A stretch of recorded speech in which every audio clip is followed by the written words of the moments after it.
all my guests tonight, you can send them to @Slooh on Twitter, or you can use the live chat next to this video on the live channel if you're watching at slooh.com. And actually, we've already had a handful of tweets coming in from you folks. We've got Sylvia Salceras sent in this lovely picture of the Mega Beaver Moon. So please, if you've been taking images of the Mega Beaver Moon, please tweet them to us, and we'll try and get them into the show if we can. That is a great image, Sylvia. And if you want to photograph it yourself, just like Sylvia's done, we'll tell you how to do that a little bit later. And we've also got a nice hello from TV host and model Daisy Fuentes, who's very excited about tonight's Mega Beaver Moon, just as I am. So thank you very much for that shout out, Daisy. I hope you enjoy the show.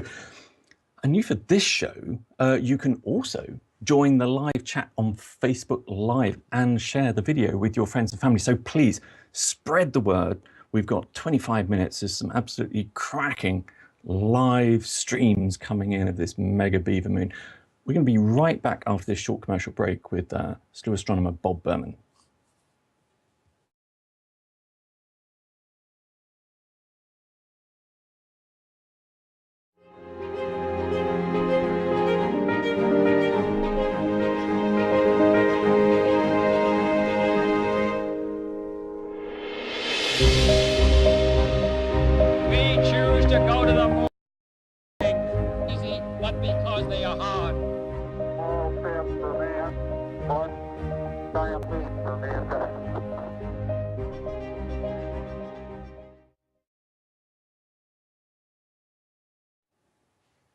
Our technology partners there, Celestron, Slooh members will know I'm a bit of a fan of Celestron equipment. We've been using them for 13 years. You know, it's our 14th anniversary this year. Look at this lovely live stream coming in of the Mega Beaver Moon from Chile's high magnification telescope down in Chile. That's pretty cool, isn't it? Anyway, welcome back to our live show here at Slooh, where there really is space for everyone. I'm Paul Cox, and tonight we're talking about that, the Mega Beaver Moon. I'm delighted to welcome author, journalist, and astronomy editor for the Old Farmer's Almanac, Bob Berman, to the show. Bob, welcome. Thank you, Paul. Good to be here. Now, I understand you're actually giving a talk somewhere about this particular supermoon. So let's just start by answering that question, Bob. And I know we've been calling it a mega moon, but let's answer the question about a supermoon. What is a supermoon? Well, the last few years, it's come to mean a moon that's unusually close to us. As the moon goes around Earth, its orbit is not round, it's a stretched out ellipse. So once a month, it's closer than at other times. And once a year, it's particularly close. And once every number of years, it gets really, wow, super close, and that's what's happening. Now, you know, I was asking that question about supermoon versus megamoon because we're not great fans of how that term supermoon has kind of been spread out. For example, this is the middle of 3 consecutive monthly supermoons. And I had to say that, you know, I asked on Twitter, what's so super about in 3 consecutive nights? And that's why we've chosen here at Slooh to celebrate just the largest full moon in any given year. And to differentiate that, that's why we've dubbed this the mega moon. But if this is the largest full moon for nearly 70 years, Bob, what set of circumstances have had to come together to make this? It's a great question, and it's certainly, we have a sold-out national landmark here of people just to see it. It just shows what the excitement is. See this big empty place? This is going to be packed with people in just half an hour or so. This place is actually sold out. We have telescopes and binoculars set up for it, so it just shows the excitement over it. So what came together to produce this? Well, if the moon falls at the same time when it's coming close, if it also is going to be full, that stretches out its orbit unless it gets a little closer. But if we are near the sun at that time, and our planet Earth is at its closest point to the sun the first week of January every year, so we're only 8 weeks from that right now, then the sun gets into the scene and pulls along with the Earth on the moon's orbit. Now, it changes the very shape of the moon's orbit and lets those close approaches or perigees get even closer than they normally come. And that's why we've got the very closest one since 1948. Wow, that's very unusual.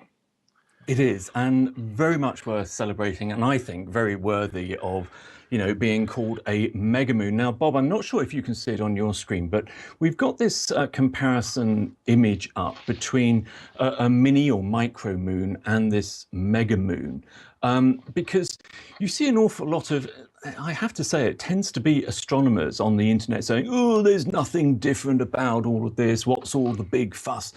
And we're not suggesting that when you look in the sky, you will particularly notice that it's a lot, nothing to compare it to. But here are images that Slooh members have taken through the Slooh telescopes, comparing this mini moon when it's at its smallest and when it's at its largest. I mean, there is very definitely a big difference between the two of those, isn't there? You're so right, Paul. If we could only have the moon at its smallest of the year, at its apogee, and largest, and the moon at its perigee in the sky together, then nobody would question it. But without seeing that, all we can say that is tonight the moon is only 7% larger than average. So are you going to notice a 7% larger than the average full moon? Not honestly speaking, no. Everybody who goes out and looks at it will say, I don't know. I'm not sure. I'm not sure I see anything. Nonetheless, it's not really hype when the moon is only 216,000 miles away, surface to surface, and it has not come this close. So that's a reality. Put another way, with a 100 power telescope, the moon appears only one moon width away from us. And Paul, you're going to really like this a lot. You know that the moon's diameter is 2,160 miles. 2160 are those digits. And you know that its distance from us, surface to surface, tonight, actually in the wee hours of Monday morning, will be only 216,000. Same digits. So in other words, tonight, the moon is exactly 100 moon widths away from us. And that's rare. Only 100 moon widths from us. Always rely on you, Bob, to give us that interesting fact that nobody else has ever come up with. Now, before we take a very quick break, Bob, have a look at this live image stream coming in from the Chile High Magnification Telescope. At the beginning of the show, my jaw nearly hit my lap. I mean, this is an astounding image tonight, isn't it? It really is, because even though we have the capability of blowing up the moon to any size we want, I think what we're seeing is that even using our widest field, lowest magnification view, the moon still manages to crowd the field of view so that we can barely fit the whole thing in. Yeah, super. Now, Bob, you're going to join me again in a few minutes' time so we can discuss whether this megamoon has an effect on tides and possibly whether there is any link to the moon's proximity and earthquakes like the one that struck New Zealand last night. So we'll see you back very, very soon. Okay, very good. Now, we're going to take a very quick commercial break, but first I wanted to tell you about a special broadcast we have coming up later this week. On the 16th of November, we're sitting back in our garden chairs for a night of meteor watching for the Leonid meteor shower. Join us at 8 p.m. Eastern Time, that's 1 a.m. For Western Europe. And we're going to explain there how you can photograph meteors from your own garden or backyard. And we'll even show you how we can listen to meteors as well as seeing them whiz across our skies in all of our live feeds. So as we take this look at this live image coming in from the Canary Islands Observatory, Slooh's Canary Islands Observatory at the Institute of Astrophysics of the Canary Islands. How cool is that? We have got more Mega Beaver Moon right after this break.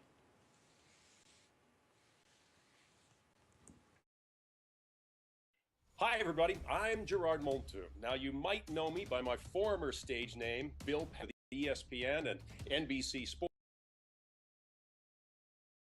Slooh, as we celebrate our magical moment live as we express together here at Slooh.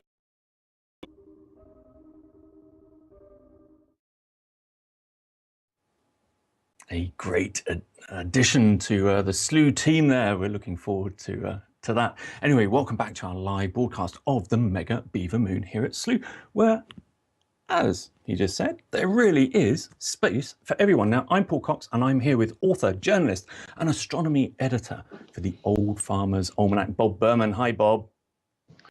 Hi, Paul. Now, you showed us all of those empty chairs there. I know what's happening here, Bob. They're all at home watching our show now before they all pile off down to your auditorium and fill that. Well, just before the break, I was talking about a lot of astronomers kind of getting a little bit, I think, pompous about, oh, what's the difference on these things? But I think we're proving in both of these events tonight just how important they are. You're going to be filling an auditorium full of people because of the mega moon tonight. Yep, they're and it's a certainly way not to coming because of engage this people and space to look at interest this people. post, that's Exactly. for sure. Yeah, 267 people I've just been told, and they're all coming here just because of the mega moon. That's right. So Exactly. it's exciting the public, and even if people looking up at the sky are not going to see that cartoon-like huge moon filling the sky, it doesn't take away from the fact that the tides are being affected. This is an area that does get tides. And they're going to be super high and super low tomorrow, and especially the day after, because tides usually take one day to catch up to the moon. And so this really affects us. It's not just some abstraction, some conceptual astronomical thing. There really is a link between this astronomical event and our everyday lives. And these tidal differences that we're going to see over the next couple of days, Bob, are they also influenced by the Earth-Moon system being closer to the sun around this time of year, or does that not have any impact? Oh, it really does. I mean, the greatest influence is always the lineup of the sun, the moon, and the Earth in a straight line or syzygy. That's what causes the springs. It must have something to do with if the moon is closer to us, even though tidal effects fall off inversely with the square of distance, gravity falls off inversely with the square of distance, but tides vary with the cube of distance. So when you get a closer moon, it's the cube of its distance that affects the tidal pull, and that means it's a huge effect on us. Right. Now, there have been suggestions, and I have to say, you often see these on conspiracy websites, but that there was a paper that came out earlier on this year from I think it was the Paris University, which is linking these close moons, these close full moons with earthquakes. And of course, we've seen a huge earthquake hit New Zealand just last night. Is the jury still out on this, Bob, or are there any links between these moon events and earthquakes? Because kind of logically it feels right, doesn't it? It does feel right. Actual studies have shown that the tidal effect on Earth is enough to bulge the solid Earth. It's not just the oceans that move an average of 3 feet.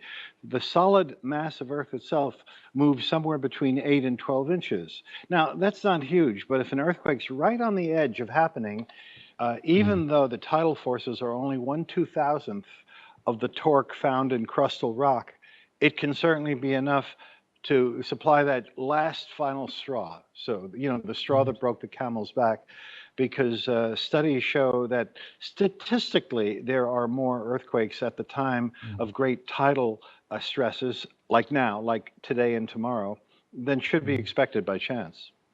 Yeah, and I think what's disappointed me most from the scientific community when this has been raised in just the last few decades really is the immediate reaction is, no, don't be silly, you're being conspiracy theorists. But, you know, now there is more and more evidence and, as you say, statistics which are actually supporting this. So our thoughts go out to those folks down in New Zealand. I've got some people down there myself. Now, Bob, the other last question I've got for you tonight is there any proof that full moons affect human behavior? Could they have had any vote on the USA elections last week?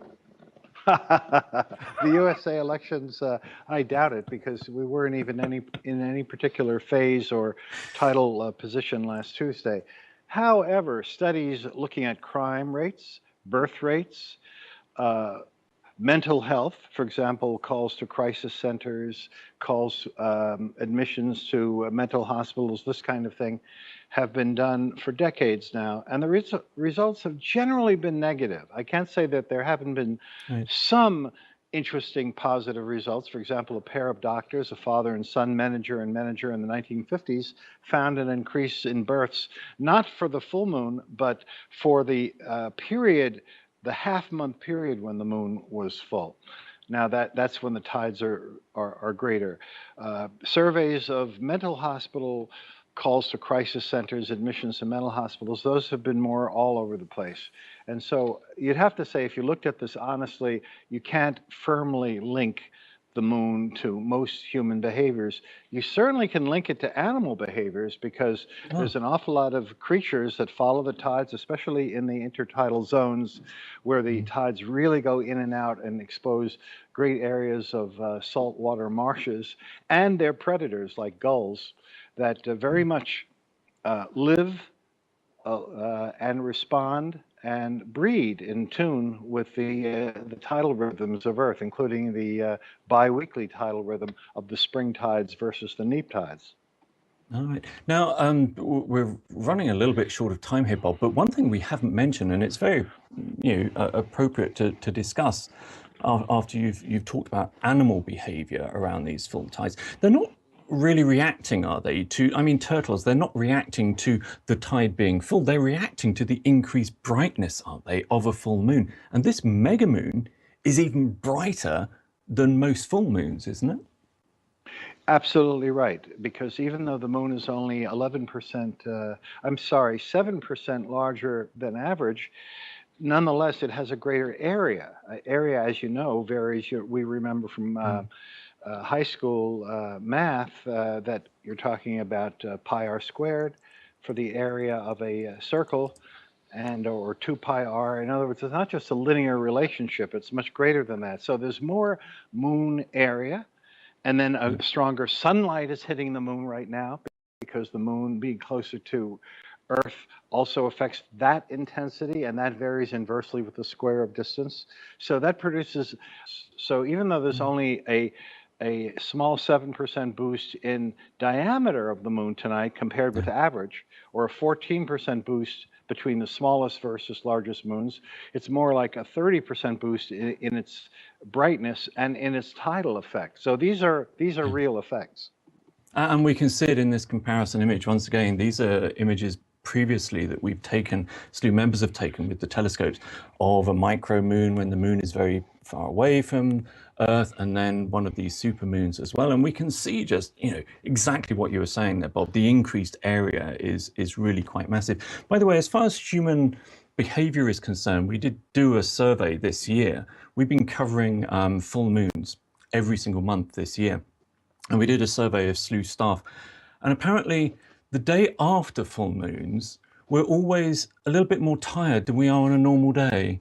And I'm not sure whether that has to do with the fact that we've stayed up broadcasting until the early hours of the morning, maybe. I'd suspect that has something to do with it. But around here, the tides are going to be amazing on Monday and especially on Tuesday.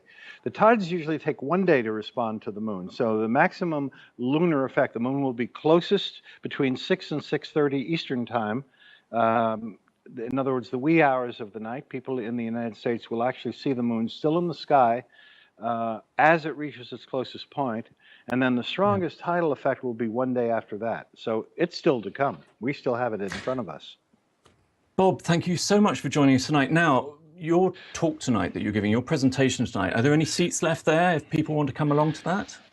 Yeah, right now there's plenty of seats, but if we tune in again, because this is 9 o'clock Eastern time, the starting time, but it would be interesting to peek in again at, let's say, 9 o'clock or 5 after 9, and there won't be an empty seat.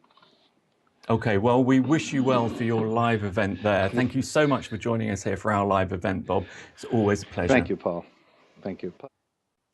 That was Bob Berman, journalist, author, and astronomy editor of the Old Farmer's Almanac. Bob's been with Slooh since 2003 when we first started off. Great friend to Slooh. Now, we are going to be right back after this short commercial break with our special guest from the Old Farmer's Almanac to discover who named this particular full moon the Beaver Moon. I interviewed Janice Stillman earlier this week.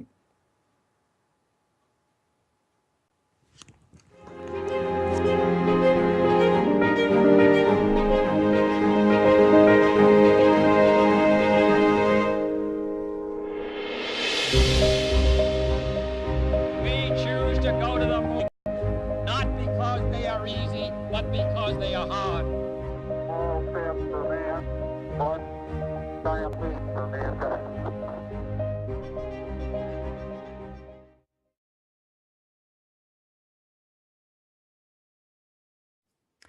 Welcome back to our Mega Beaver Moon show here at Slooh, where there is literally space for everyone.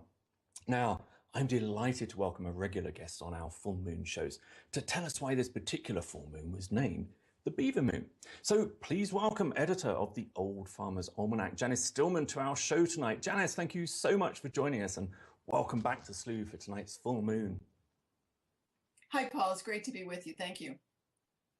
So why is this full moon referred to as the Beaver Moon, and who gave it that name? Well, November's full moon was called the Beaver Moon by both the colonists and the Algonquin Native American tribes because this was the time to set beaver traps before the swamps froze and therefore to ensure a supply of warm winter furs. The idea was to catch the beavers. Well, that kind of makes me a bit sad now. I live in England and we don't have beavers there. In fact, I'm not even sure whether we've ever had beavers in the British Isles. So other than the odd nature documentary, I really don't know very much about these animals at all. But you've got some fascinating beaver facts for us, haven't you? Yes, and I think beavers are typically resident only in North America, so keep that in mind. Okay. But beavers are the second largest rodent in the world, behind South America's capybara. Oh. Beavers measure on average 45 inches from their nose to the tip of their usually 12-inch tail. They're vegetarians. They live in fresh water and can be found wherever streams and woody plants are available. Beavers have webbed back feet that make them powerful swimmers, able to swim about 5 miles per hour, which would be the same as 8 kilometers per hour. They're famous for gnawing at trees and branches to build dams and lodges with sticks and mud. But here's a few other things you might not know. Their orange front teeth never stop growing, and they're continually sharpened by the gnawing on the wood. Beavers build canals just to move materials from the site where they find them to the dam lodge site elsewhere. Right. The biggest dam in the world, in fact, is in Canada at the Wood Buffalo National Park in Alberta. It is 2,788 feet long. That's about 850 meters. It was first spotted by satellite in 2007 and first visited by a man who came from New Jersey. On a cold day, you can tell if a beaver lodge is occupied if you see steam rising from the vent in the roof, the hole in the roof of the lodge. And this is something that's really fascinating. Beavers inspect their homes daily. They clean them by pushing out decaying matter and even clean their bedding, pushing it out, rinsing it, and pulling it back in. They're one of the few mammals that will fix up their place if it's not just right. So these are major construction projects, and I had no idea actually that beavers were rodents.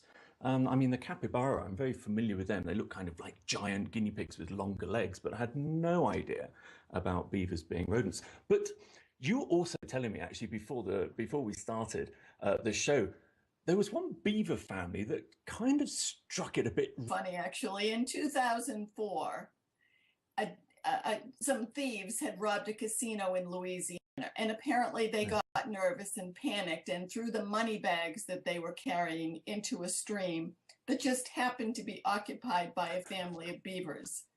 Well, the beavers grabbed one bag and put the cash to good use, stuffing it into the cracks and holes of their lodge very neatly, such that when it was discovered by police, the dollar bills were whole and intact, although wet.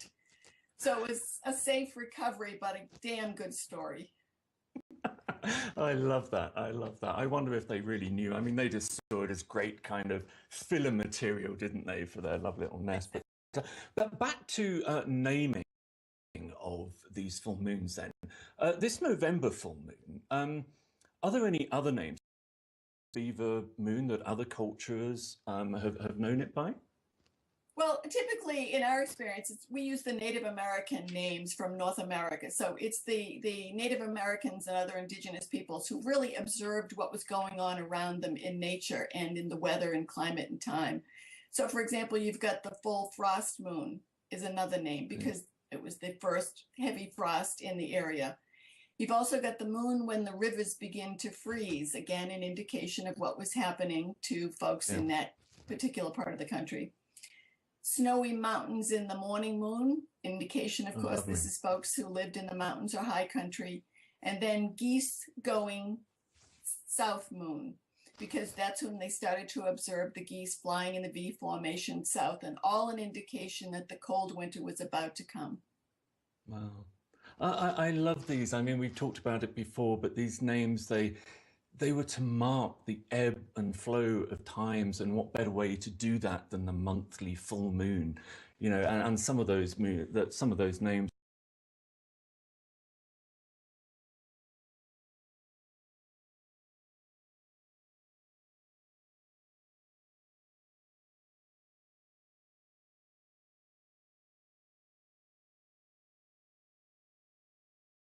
Hi, everybody. I'm Gerard Montu. Now, you might know me by my former stage name, Bill Patrick, from my days with ESPN and NBC Sports.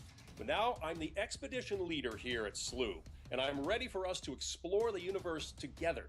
I'm absolutely thrilled to be a part of this endeavor, believe me. In fact, I'm just one of many new additions coming to Slooh as we celebrate our 13th anniversary. So stay tuned as we roll out many other surprises we have in store for you. When a magical moment happens in space, I'll be here with our team of experts covering it live, and I know you'll want to be here too. So join us as we explore the stars together here at Slooh, space for everyone.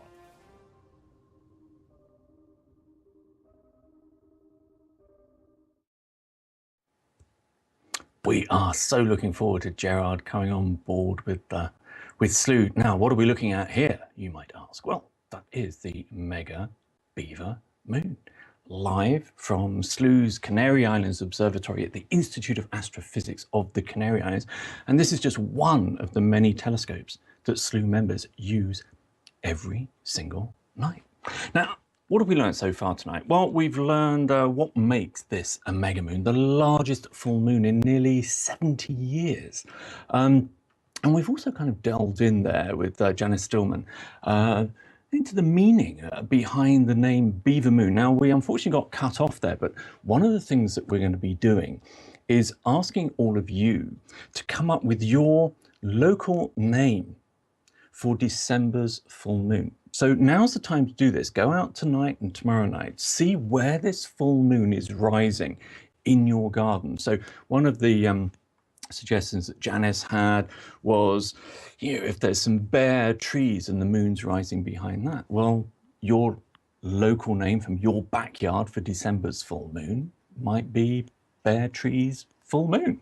So tweet those to us to @Slooh, because we're interested in seeing all of those. Now, we have just got coming up here the live stream coming in from Slooh's Chile Observatory, where we've also got telescopes that Slooh members use every night. And frankly, these views tonight from Chile have just knocked my socks off. The contrast that you get here is really quite unusual for a full moon, and we'll tell you about that in a little bit of time. But we've also had Pete Haberley. He's in Mauna Kea, Hawaii, and he's taken this beautiful image, and this looks like it's just rising, the Mega Beaver Moon over Mauna Kea in Hawaii. Thank you very much, Pete, for sending those. If anybody else is taking their own images of the Mega Beaver Moon tonight or tomorrow night, please tweet them to @Slooh, and we'll either share them during the show now or in one of our shows coming up. And we have had quite a few questions from viewers tonight interested in either viewing or maybe photographing this mega moon and the moon in general. And the first question was, what's the best way to view the mega or full moon? Well, I always recommend that you watch a full moon as it rises. You get the full effect of what's called the moon illusion. And this is actually where, when you see the moon in relationship to either horizon or buildings or anything else, just like this, it always looks bigger than it does if you're just looking up in the sky and see it in isolation. Now, this is my very, very most favorite, sorry about the grammar there, image of a supermoon. This is from Daniel Lopez, the Institute of Astrophysics at the Canary Islands. And people have also been asking us, how do you photograph a moon? And this is the way, right? Now, it's best to have a long focal lens or even a telescope with a DSLR camera. And what Daniel used here is he's about a mile or 2 miles away from those white towers. Those white towers are actually solar telescopes. We've got a solar telescope also at the Canary Islands Observatory. And those people are halfway between him and the observatory. And he's using his DSLR camera on the back of a telescope. And it foreshortens all of that. And that's what gives you this huge scale of the moon. And this was moon set, I think. No, sorry, that's moon rise. That was a super moon rise over the Canary Islands Observatory, I think, last year. So a long focal lens, if you can. But you know, there's another way of doing it as well. If you've got a pair of binoculars or a small telescope, it doesn't matter what size it is. It can be almost a toy telescope. Just get your smartphone, put the camera up to the eyepiece, even the eyepiece of binoculars. You've got to hold it really, really steady and snap a picture. And sometimes you'll need to set the manual on your smartphone manually, the focus on your smartphone manually, to get it in focus. But what you're doing there is something called afocal photography. And that's really cool. So what you're really doing there is you're taking a photo of what your eye would normally see through the binoculars or the telescopes. That's another good way. But always, always try and take an image of the moon with something else in the composition. It's no different. Astrophotography is no different to any other kind of photography, especially when you're talking about wide field stuff with a DSLR camera. Compose your image, your photograph, usually with a lovely building or something like that. And if you use a long lens, then go a long way away from the building, have the moon in the background, and then you'll get this absolutely mega sized moon as well. Do you need any special training or knowledge was the other question. No, just go with the auto settings to start with on your camera. You can also try the sunset preset if your camera has got one of those. And then the last question here was, when is the best time to photograph the moon? And as you can see here, and this is what I was talking about with this image stream coming in from the Chile high magnification telescope, full moon actually isn't the best time to photograph a moon through a telescope because it's fully illuminated, so you get no shadow.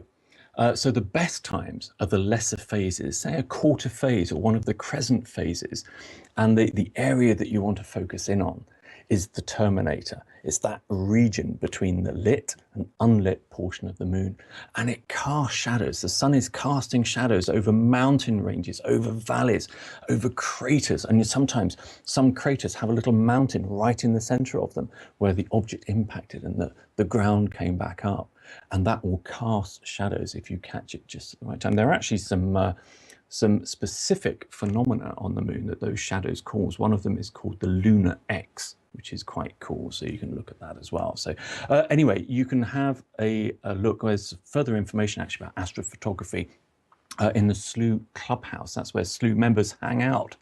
But anyway, that kind of wraps up our show here at Slooh tonight. I want to take this opportunity to thank our wonderful guest tonight, Janice Stillman, editor of the Old Farmer's Almanac, who helped us understand why the November full moon is known as the Beaver Moon, and just marking the ebb and flow of times as our ancestors did. And that's what we do every month here. We do cover all full moons. We're going to be covering actually all of the different quarter phases as well, and new moons, to just mark the passage of time as marked by the celestial machinery of the solar system.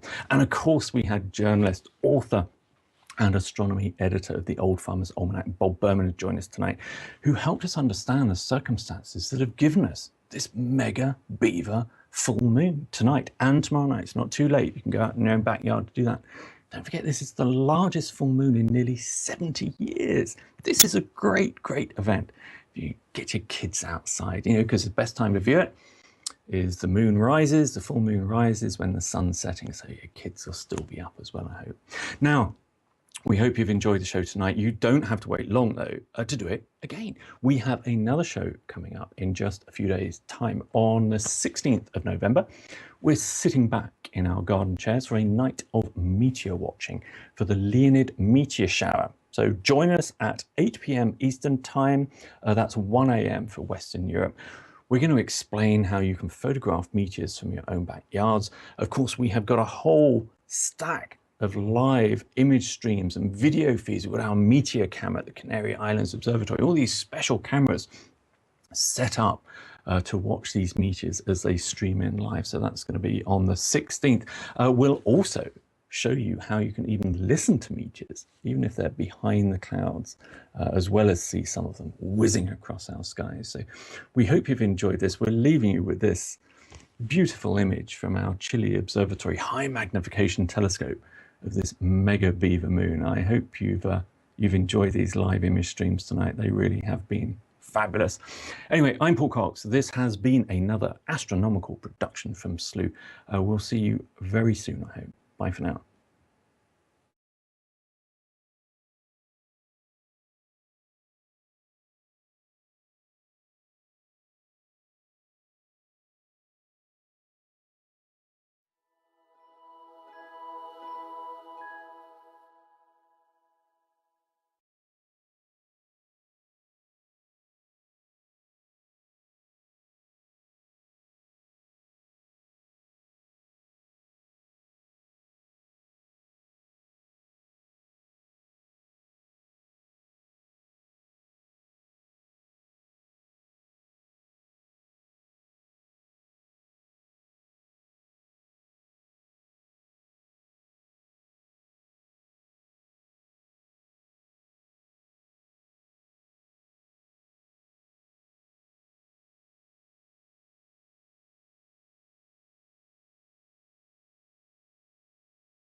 Together to produce this?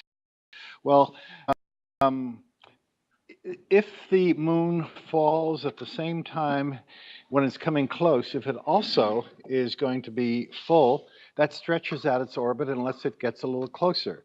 But if we are near the sun at that time, and our planet Earth is at its closest point to the sun the first week of January every year, so we're only 8 weeks from that right now, then the sun gets into the scene and pulls along with the Earth on the moon's orbit. Now, it changes the very shape of the moon's orbit and lets those close approaches or perigees get even closer than they normally come. And that's why we've got the very closest one since 1948. Wow, that's very unusual. It is, and very much worth celebrating, and I think very worthy of, you know, being called a mega moon. Now, Bob, I'm not sure if you can see it on your screen, but we've got this comparison image up between a mini or micro moon and this. You know, I was asking that question about supermoon versus megamoon because we're not great fans of how that term supermoon has kind of been spread out. For example, this is the middle of 3 consecutive monthly supermoons. And I had to say that, I asked on Twitter, what's so super about in 3 consecutive nights? And that's why we've chosen here at Slooh to celebrate just the largest full moon in any given year. And to differentiate that, that's why we've dubbed this the mega moon. But if this is the largest full moon for nearly 70 years, Bob, what set of circumstances have had to come together to make this? It's a great question, and it's certainly, we have a sold-out national landmark here of people just to see it. It just shows what the excitement is. See this big empty place? This is going to be packed with people in just half an hour or so. This place is actually sold out. We have telescopes and binoculars set up for it, so it just shows the excitement over it. So what came together? Dreams coming in of this Mega Beaver Moon.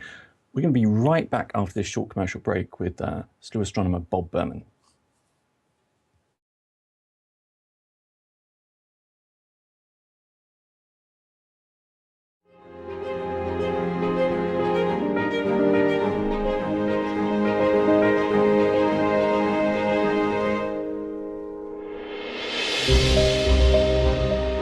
We choose to go to the moon. Easy, but because they are hard. Small step for man, one giant leap for mankind.